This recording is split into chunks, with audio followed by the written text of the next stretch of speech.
This video and podcast is brought to you by the Kulkarni Law Firm. Hey everyone, welcome to another episode of Darshan Talks. I have with us the one, the only, the impeccably dressed Ashley Preston.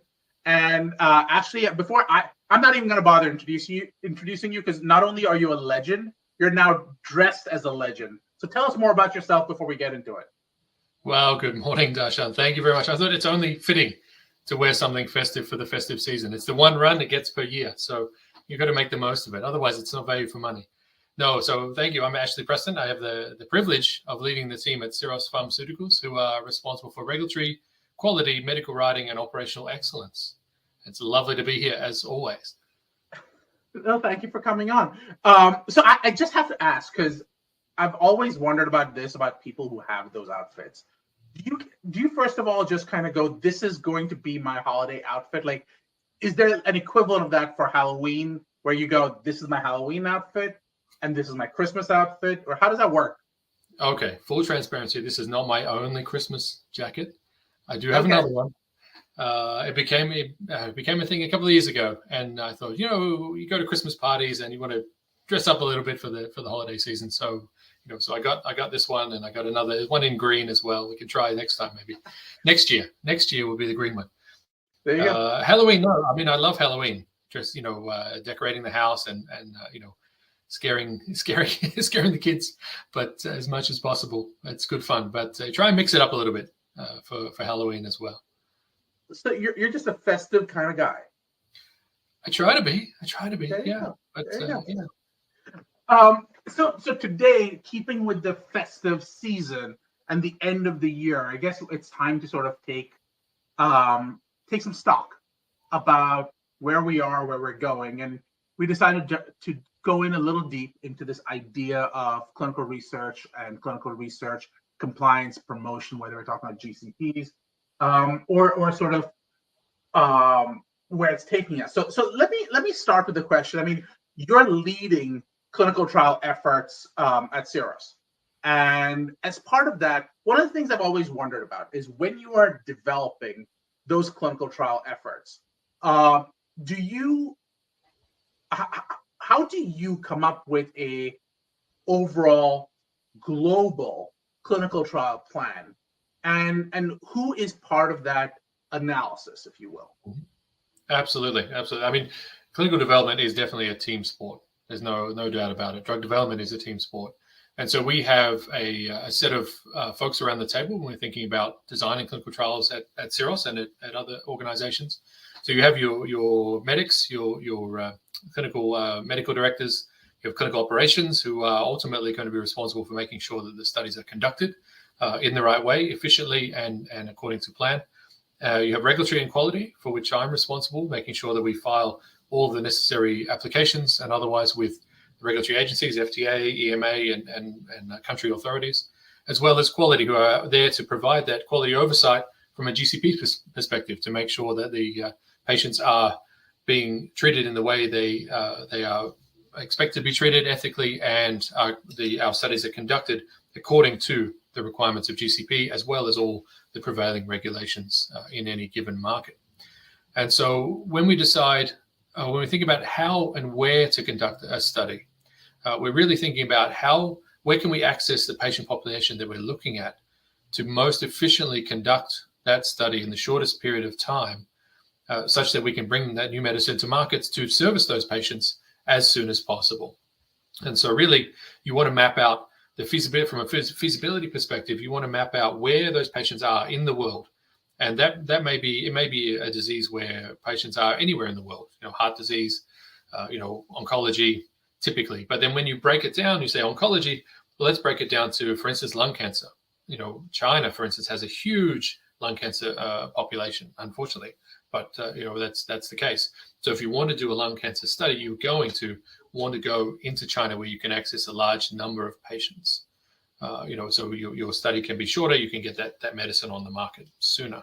Now, balancing that though is the need for adequate representation of the major markets population within there. So we saw this year, Lilly had some unfortunate interaction with FDA on one of their drugs where they had a single country trial, single country trial in China, and that was not able to get approval in the US. And so, FDA has a requirement that the population be representative in the study, be representative of the US population. Europe, EMA has a similar requirement. And so what you want to do is then make sure that you are covering all of your major intended markets, as well as balancing that with the availability of patients. And that's complicated, a complicated algorithm. And then when you talk to the CROs or the sites themselves, or the CROs who will be running your study for you, they also have a lot of data about the recruitment rates in different countries, different regions, different sites. So you also want to balance that out, because you want to be able to recruit in your studies, and you want to also they have a lot of data on the quality of those clinical study sites. So you're looking for high quality sites who can enroll, are high enrolling, and they typically will be sitting where the patient population is, or have access to that patient population if we think about decentralized trials. So then we mix all of those together in a pot, and you come up with a plan for your clinical program for that asset. So that's kind of interesting to me, because what you just described is more an art than a science. And what I'm hearing from you, without you using those words, is this idea that the holder of this information are the large global CROs, because they have the enrollment rates. Like you might know, for example, that the patient population is in China, for example, for lung cancer, you're going to get high enrollment rates at that point. But it is difficult when if you're trying to figure this whole thing out, you need to have an idea of how many of them will enroll, as opposed to how many of them will use your product. How do you, if you are a smaller CRO who's trying to get into the space, can you really compete at the global level, or are you really trying to address country by country? That's a good question. I mean, I think that what we have, obviously, epidemiology data is widely available. So you can start there with the population, and then down to site levels. Most, particularly the larger companies, have a long history of development and a long history with sites and with KOLs at those sites. And then smaller companies, typically you have the people working for those smaller companies, as with Syros, they have relationships with those KOLs. They know which are the great sites in a particular area, but they don't have a complete global view. So we do rely, quite a bit upon the resources and the data available through CROs to understand that, because they themselves their teams are working with those sites on a daily basis. To establish, and the question of establishing it as a small CRO, I think that I suppose it's something you have to do over time, and maybe you start small. I mean, I've not even worked for a CRO before, so this is all pie in the sky for me, but to really establish yourself and establish the relationship with those key centers, because it's also about how you can work with those centers and how you can work effectively with them all the way through the process, from startup contracting. I mean, clinical trial contracting is a huge area, and it's a big time suck and in the whole startup process. So the most successful CROs, to my mind, are the ones who can minimize and draw efficiency from the whole site startup process, and then have good relationships with the sites to make sure that the study runs smoothly, that the data is of high quality. If you can do that and begin to scale that out, you can build, I think, an effective CRO organization. As the larger players obviously have been around doing that for a long time, but it's still possible to do. Yeah, well, I guess what I'm really hearing from you, and you aren't obviously you're limited to what you can say, but this is one of those scenarios where no one got fired for hiring IBM, which is the idea that, yes, a small CRO very well may have a lot of those relationships, but there's no way to quantify that. I mean, until you've had those relationships, built those relationships, demonstrated those relationships, it's too high a risk for a sponsor to work with a smaller CRO this early in the process for sort of a global program, only because it's the make or break drug for that sponsor. So it's unusual to take those risks early on unless there's a pre-existing relationship. Is that a fair way to think of it, or not quite? I guess Well, I suppose if you're a small sponsor looking to launch a global study, a true global development program, you want to find the best partner who can deliver that on a geographic scale. Yeah. But you may also be a small sponsor who's looking to do a very niche study in a niche therapeutic area, and there are some niche CROs who works exclusively in those areas. They have deep relationships with those sites who only work in those areas, and so that may be a better path. It's really about leveraging your outsourcing folks or outsourcing expertise to identify who is the best partner for a particular engagement. And sometimes it is the big guys, and sometimes it's the smaller niche players. Great point. Thank you for clarifying that. Another question, and you talk about the interesting result with Lilly. One of the big things that everyone's talking about, FDA has put out guidances on, is this idea of diversity, equity, and inclusion. And obviously, it's a great idea to have representation in your studies. But what we have is an example of, for lack of a better term, over-representation, if it's just the Chinese population in that specific instance. DEI is, while the roots of DEI go back decades, the concept of DEI being taken seriously is probably in the last 5 years around clinical trials. How has that informed? Again, we're not specifically talking about CROs, but the conversations you're having at a sponsor level, when you guys are deciding how you're going to do the study, is there an active thought process of the FDA will look on this favorably, or is it, well, we are not going to say no to it, anyone, but it's really expensive to aim for appropriate representation, and we're going to depend on the CRO to pull that off. And it's not a sponsor level question; it's a CRO level question.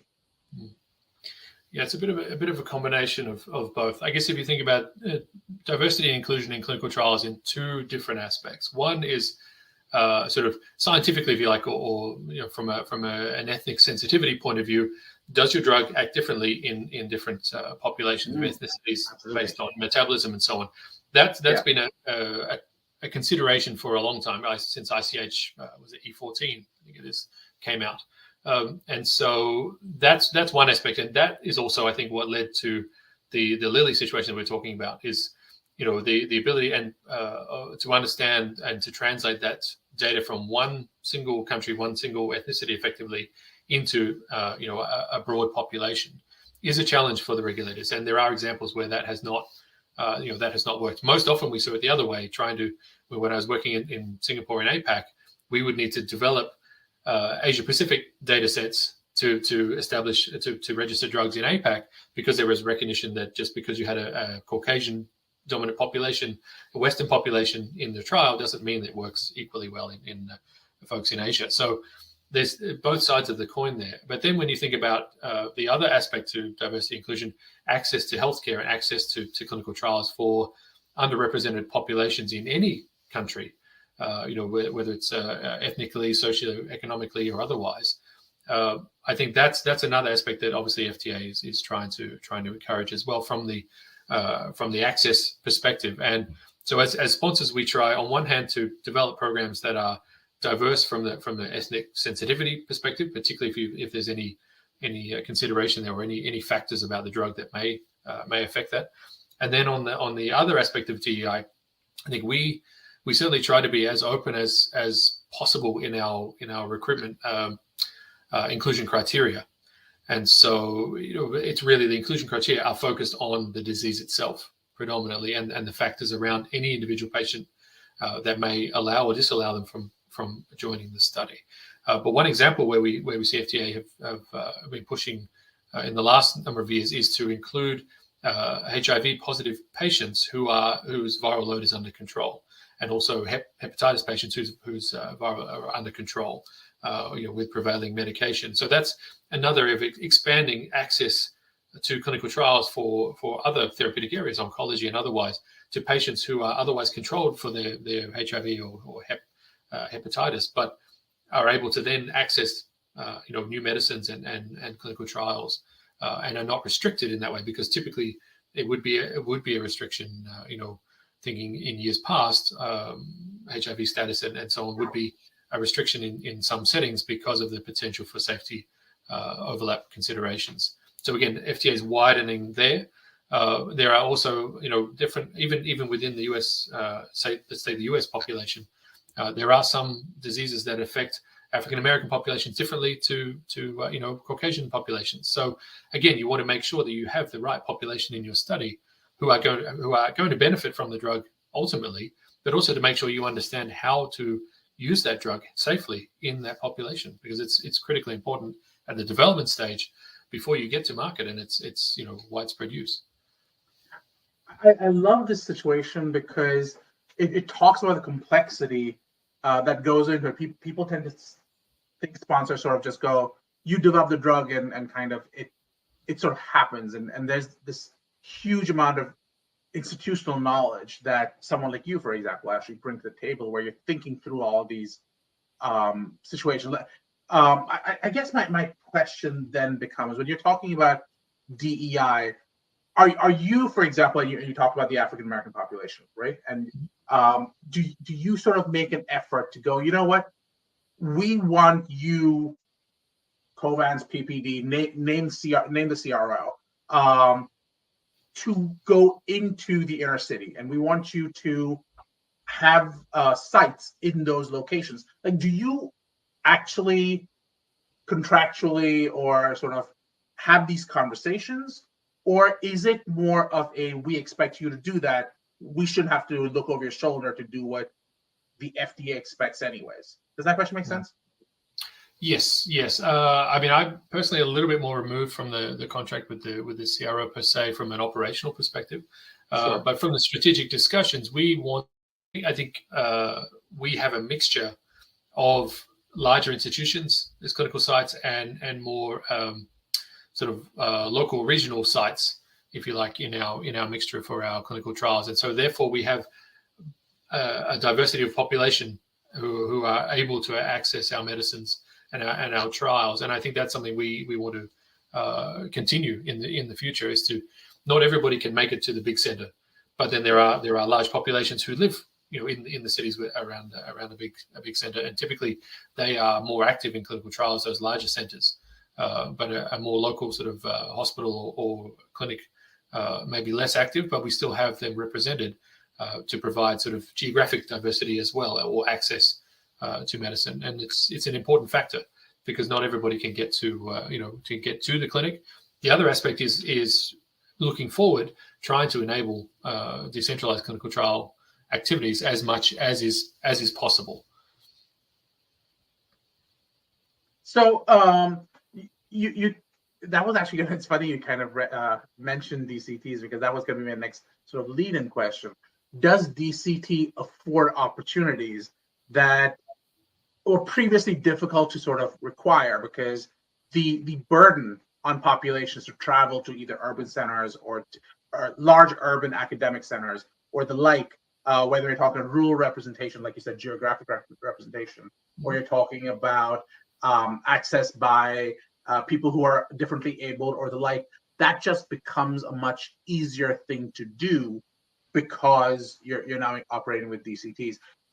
So are sponsors actively requiring a more DCT focused CRO, if you will? Requiring, I'm not sure. I think it's always a factor, I think, now in selection, the full offering of capabilities for a CRO, and that with that becomes the opportunity for some level of decentralization of clinical trials. And that's as you know, Darshan, it's a big spectrum from in-home visits to being fully remote. And I think sponsors are typically, I mean, some of the larger sponsors are probably further along that spectrum than others, based on their experience, the volume of studies and the technologies they can apply. But I think also a lot of this idea of DCT was driven somewhat by COVID. the COVID guidance that FDA put out, and EMA had a similar guidance around allowing flexibility in study assessments for remote assessments, online or virtual visits and so on to accommodate COVID, has actually spurred, I think, a desire, if you like, to really engage with that process and propagate the idea of DCT throughout the industry moving forward. I think it's a journey. It's going to be a journey, definitely, but I think we can get there, and it's certainly a worthy challenge to take on. It's funny you talk about COVID, and it's during COVID, one of the big things that came out of it was this idea of remote work, and everyone now is talking about this idea of no, remote work was great, but we want you back in the office because we're seeing value in team building, or we're seeing more value in really getting a sense of sort of you developing the company culture and the like, if you will. You're seeing this mostly in tech at this second. I guess my question for you is, when you're developing clinical trials, and we talked about, like you said, DCTs being almost required because of COVID, are you seeing a sense of a movement where we're saying DCT is great, but we do want centralized studies because they add a different value, if you will? I don't think so. I think we could talk about remote work all day, but in terms of DCT, I think the drivers are different, because remote work, okay, you were working in the office, you're now working remotely, but you have the option to go to the office. For patients, they may not have the option to get to that clinic in the city. It may be completely prohibitive, and so I think that we won't necessarily see a push towards centralized studies again, but I think that there will always be a mixture of sites and a mixture of in-person, if you like, and DCT in any particular study, and the level of that may vary. What it looks like will be different. It might be as simple as allowing the opportunity for virtual visits for certain visits during the assessment schedule of the study.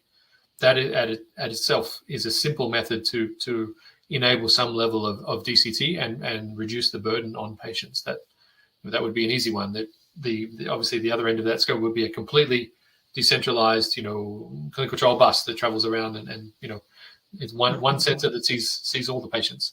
And it's also different solutions for different problems. One of the things in oncology particularly, but other areas, is there's a lot of rare disease work. And so, by virtue, patients are difficult to find, and they're not all, in one particular area, or not all in the city. So you need to really be innovative to work out how to access that patient population to make sure you can deliver on your studies and ultimately on the drug to patients. So we're sort of talking about DCTs, and we can talk about DCTs all day long because it's one of those things that everyone's talking about. One of my favorite things about DCTs is no one actually knows what DCTs are, because we all talk about DCT like we all know what it means, but it means everything from telemedicine or telehealth, if you will, to as you said, the idea that you can commute in, or you can send someone in, to the site, to the subject's home, to something completely different. And it's not just based on access to care. Some people are actually using it now to mean the Walgreens and the CVSs of the world are part of the DCT movement. I have no idea how it all comes together, and there seems to be a general confusion about what that means. But as someone who works at the sponsor level, who probably talks to other individuals who are also making similar level decisions at the sponsor level, how do you find yourself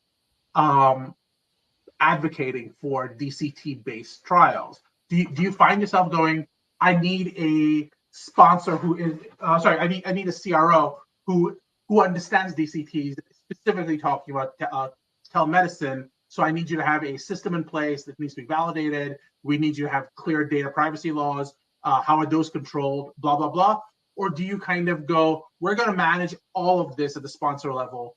We expect you, the CRO, to just execute on it and keep that managed. Talk to me a little bit about that thought process. Yeah. No, I think for a small sponsor, and for many small sponsors, we rely heavily on the CRO, their capabilities, their activities, and so that would form part of the assessment of which CRO you're going to partner with for a program, is their ability to implement whatever level of DCT you think is appropriate for that given study. And when we think about the implementation of that, you're right, it is a vast spectrum of possibilities, the DCT. And I think that where we come from as a sponsor, and also that's what's also being pushed by the regulators, is patient-centric drug development. And to me, at fundamental to that is thinking, when you're designing the protocol, thinking about how you can make that protocol as efficient and effective, and reduce the burden, the patient burden, in participating in that study. And so any number of DCT initiatives, if you like, or actions can come from that. Like you say, telehealth, remote monitoring, and so on and so forth. Anything that can reduce the hours a patient has to spend in clinic or traveling to and from the clinic is all good. But as you say, you have to make sure that you have a system that can adhere to the same level of GCP that is required, and provide you with the robust data set at the end of the day that can support your drug application. So as someone who is a pharmacist, I have a vested interest in finding out where are these pharmacies going to play a role as we continue. Conversations I've had offline suggest that pharmacies are eager to play a role in clinical trials. I haven't fully understood why. It's for the amount of money they're generating. Clinical trials just don't generate the kind of money that would grab a CVS's interest, in my book. I mean, for a site, it's a lot of money. For an individual sponsor, it's a lot of money. But as a whole, do clinical trials generate the amount of money that a Walgreens or a Walmart or a CVS wants? It seems like a lower number. Having said that, they obviously are making a big play into the space. What do you think is the role of these pharmacies as we go forth? And I'll give you a couple of examples so you can play through them. One version I've heard is they're going to be the perfect site to do the studies because they already have sort of the locations. You often have a nurse practitioner or the like who's there. She or he can give the drug and act as a site. Version 2, they will only do recruiting, and they have access to all these patients because they're all coming to the pharmacy to get drugs. And that's another sort of toolbox, if you will, a toolkit.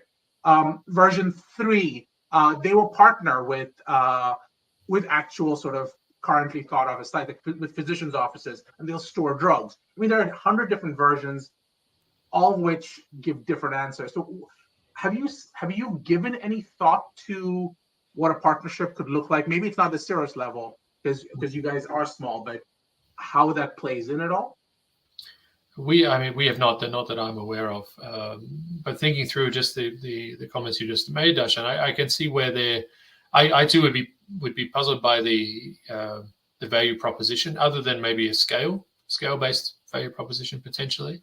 If every CVS, for instance, was a clinical study site, maybe, but that's a lot of infrastructure to manage and a lot of sites to manage. I mean, there's a lot of work that goes into starting up a single study site, and so that's not easily replicated across multiple sites like that. But it's not insurmountable. But it would be an interesting challenge, that's for sure. Again, for a CVS or a Walgreens to be a study site, they would need to have the infrastructure and the systems and processes in place as effectively a doctor's office, if you like, a study site itself, which is a little different to what they potentially have now, or maybe it's applicable to a certain type of study more than others, and maybe it's a situation where they develop over time. They start with the more simple study, maybe a phase 4 registry or post-approval study setting. Studying something in an approved medicine, for instance. It's already approved, but they're studying some other effect of an approved medicine, which is a little bit more easier example to apply to that model than thinking the other extreme is a first in human. You're not going to go down to phase 1 in your in your CVS or your Walgreens, maybe one day, but somewhere in the middle. But that could be a gradual approach to that. I could see where you could design a system whereby, phase 4 studies, approved drugs, studying a new indication, or some particular post-market requirement for studying an adverse effect or otherwise, a different population potentially, but an approved molecule is dispensed there. They could be registered there and have the data collected. There's potential there, I suppose. It'd be an interesting challenge. Yeah, I mean, I'll be honest, like, you gave me something I hadn't thought of before. Someone else, I literally couldn't understand the point of a CVS or a Walgreens being involved in this. And the more I'm talking to smart people like yourself, the more I'm going, there is a value proposition I was bluntly missing. The one angle that was raised to me was, well, what about things like COVID studies, so vaccinations, where the inclusion-exclusion criteria tend to be not the greatest. Like, almost everyone qualifies. Mm-hmm. You're right. Most people will qualify. CVS is probably, I say CVS, but any of them are really well placed to be able to access vast numbers of people. That totally makes sense. What you talked about is also people who are already taking X drug. That would make a lot of sense. The thing I've been struggling with was the idea that as a pharmacist, I never know the ICD-9 code because that's just not shared with me. I have a sense of what it is because if you are on a bunch of anxiolytics, I know you possibly have something to do with anxiety that you probably have to deal with. But any individual drug typically has a bunch of off-label indications. I don't know which one is you are using it for. So what you're talking to me about, which is very, very useful, is this idea that it may not be about the disease itself. It may be about the drug. And CVS or Walgreens or Walmart may be exceptionally placed to know who's taking those drugs. So that's very, very interesting. So thank you. I can keep going with this conversation because there's so much there to discuss. But as usual, we are well past time. You're always an interesting guest. So thank you for coming on. Any parting words? Oh, just I hope everybody has a very happy and healthy holiday season, however you celebrate, and enjoy, and looking forward to 2023. Can't believe it's 2023 almost. It's crazy. It's crazy. These conversations are not intended to be legal, regulatory, or clinical advice and may not be right for you. These conversations are intended for educational purposes only. Conversations on this forum do not